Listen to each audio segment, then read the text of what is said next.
Dr. Bryant Marks, founder and chief equity officer at the National Training Institute on Race and Equity and a tenured professor of psychology at Morehouse College. Our topic for today, what is implicit bias and why do I have it? All right, folks, let's go ahead and jump right in. I'm going to start off here by giving you a scenario. Now, this scenario we call the accident. The accident. Now, some of you may have heard this scenario before. So if, as I'm describing this scenario, you realize, oh, I've heard that before, do not respond to the question that I asked at the end. I'm going to make a bigger point, but just sit back and enjoy. For those who have not heard this before, here we go. A father and his son are driving. It's late at night. It's raining pretty hard. Roads are really slippery. Car starts to swerve back and forth, spins out of control, crashes into a tree. The father is killed instantly. EMT workers come to the scene, pick up the son, take him to the nearest hospital. They check him out in the emergency room. They're like, wow, he's pretty banged up. He needs surgery. They send him upstairs to the operating room. The surgeon walks into the operating room and says, I cannot operate on this boy. He's my son. How is that possible? Pause. For those who've heard this before, just sit back and smile. Enjoy. For those who have not, give it some thought. A few seconds. Now, the most popular answers that we hear across the country, surgeon is the stepdad, adopted dad, priest, like some priests you call father, godfather, sperm donor in the mix somehow. All right. But for those of you who have heard this before, as you know, the traditional answer to this riddle is the surgeon is the boy's mother. Think about it. A father and his son are driving. Father gets killed. Boy is taken to the hospital, up into surgery. The surgeon walks into the operating room and says, I cannot operate on this boy. He's my son. The surgeon is the boy's mother. Now, being completely honest, whether you heard this riddle for the first time today, or think back to the very first time you heard this riddle for those who heard it before, how many of you, the very first time you heard this riddle was your instant response? Instant response, the surgeon is the mom. Statistically speaking, not too many of you, including myself. First time I heard this, I was stumped, did not answer correctly. But please understand, although intellectually, we all realize that women can be surgeons just like men, there still may be a little itty bitty part of you that equates surgeon with male. And that is implicit bias. That's where it lives. That's where it swims. That's where it functions, right? Unconscious associations between groups and traits that we don't know we have. The reason that many of you and most Americans have some difficulty with that riddle the first time they hear it and they give male-based responses, adopted dad, same-sex dad, stepdad, male-based responses, is because for many of you, when you think surgeon, you think male, and you don't even know when it happened. Can you tell me the date? Exactly. And what I submit to you is there are thousands of other associations, just like that one, swimming around in your head below conscious awareness. You don't know they exist, and you're still good people. You're still good people. You're just good people who've been overexposed to groups and traits. And there's going to be a consequence of that. Okay? All right. Now, a little call and response. I mean, you can respond, in your mind or just out loud if you like. I'm going to call out some occupations. I'll go like this. And I want you to say out loud and just think about who comes to mind, male or female. I understand that for many people, gender is a continuum. So self-identified, male or female, who comes to mind? And folks, don't try to impress me. Let's just be honest and say who comes to mind. Okay? All right.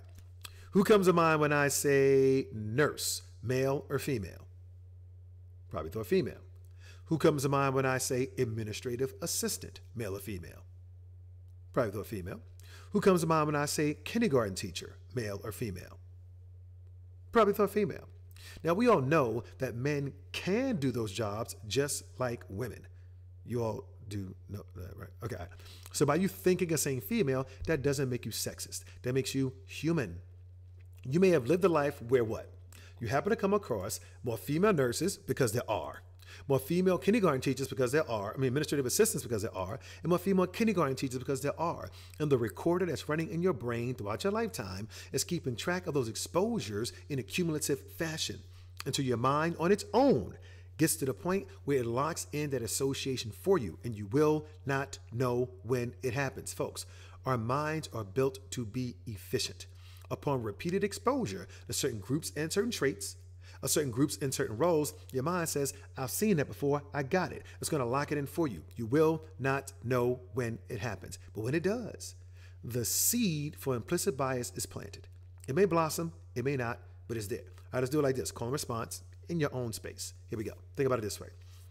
Tell me this. Well, think about this. Who comes to mind? What race comes to mind? Besides Barack Obama, when I say President of the United States, what race comes to mind? Probably thought white. What gender comes to mind? Male or female? President of the United States. Probably thought male. Now, are you racist for thinking or saying white? No. Are you sexist for thinking or saying male? No.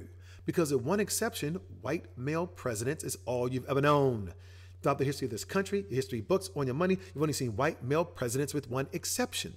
We all know that a woman can do the job. It just has not happened yet. So until it does, a woman is unlikely to come to mind when you think President of the United States. Doesn't make you a bad person. It simply makes you human. You never seen one. Folks, you could be a feminist to the 10th power. And I say President of the United States, you still think white male. It doesn't make you less of a feminist. The mind can only lock in that to which has been exposed. And no one within the sound of my voice in this country has ever been exposed to, has ever seen a female president of the United States. So why do you think women come to mind? Folks, let me help you out. If you want to understand implicit bias at a deep level, my strongest advice to you is to look at it through the lens of disproportionate exposure. Everybody, please write those two words down. Disproportionate exposure, right? What do I mean? From the time you were born until today, you've been learning, right? Taking in the world. Some things we take in repeatedly. Your brain is a very efficient information processing machine. It's going to say, I've seen that before a few times. I got it. It's going to lock it in for you. You will not know when it happens. But when it does, the potential for implicit bias is established. That is your process. This has nothing to do with your character. My good person, my bad person, irrelevant. Your character does not matter when it comes to implicit bias, right? Folks, and this is not a guilt issue. Because I know some people come to our trainings and they're holding their breath. Ooh, he may call me racist. He may call me sexist. Exhale. I'm not going to call you racist, and I'm not going to call you sexist. What I will call you is human. And as a function of being human, certain universal principles will apply. This implicit bias is one of them. You can't beat it. You can't shake it. You can manage it to a degree. We'll talk about that. But it comes with the package. Put it this way. Implicit bias is much more about the machinery of your mind than it is the content of your character. That was pretty good right there, right? Tweetable, quotable, pretty good. Bottom line, it is not a character issue. It is a disproportionate exposure issue, all right? So let's go ahead with our definition here. Implicit bias. Think about general bias as a particular tendency, inclination, feeling, or opinion. That's sort of general bias, all right? You lean one way or another, favorite color or another, that sort of thing. Implicit or unconscious bias is when stereotypes, which are group trait associations, surgeon equals male, nurse equals female, Asian equals good at math, whatever. Exaggerated associations of groups with traits, stereotypes, okay? These stereotypes can affect how we think, feel, and behave in an unconscious manner. Now, these biases, which include both favorable and unfavorable perceptions, are activated involuntarily and without an individual's awareness or intentional control. Let's unpack this. So, implicit bias usually starts with a stereotype, exaggerated association of a group with a trait. Okay? How do stereotypes form? Just being exposed, living in society, that sort of thing. Overexposure, disproportionate exposure. So once those stereotypes form, they can affect how we think, that is a judgment and decision making, how we feel, prejudice, liking or disliking someone simply based upon the group to which they belong, or behave, discrimination, unfair positive and negative treatment of someone simply based upon the group to which they belong. So what is implicit bias? It is a phenomenon where a stereotype can affect how we think, feel, or behave at a subconscious level. That's it. Any definition that you see of implicit bias will have these elements in it, reworded, but the essence will pretty much be the same, okay? So that's our definition. We just want to make this sort of quick and to the point for you in terms of what we offer, in terms of our other information, our trainings, things like that. We're announcing open sessions, implicit bias awareness, by popular demand. Implicit Bias 101, awareness training and mitigation 201 will be open in an open session. Go to our website, select the link, check it out. And so for those of our partners out there, you've hired some people since our trainings with you. You got 1 or 2, 3 or 4 people. You don't have enough folks for a complete training by yourself. You can send those 1, 2, 3, 4 people to the open session. It's per person, and that way we can still make sure you are up to date, up to speed. Okay. Recruiting, retaining a diverse workforce. This is new for 2024 into 2025, but it's is sort of ready to go.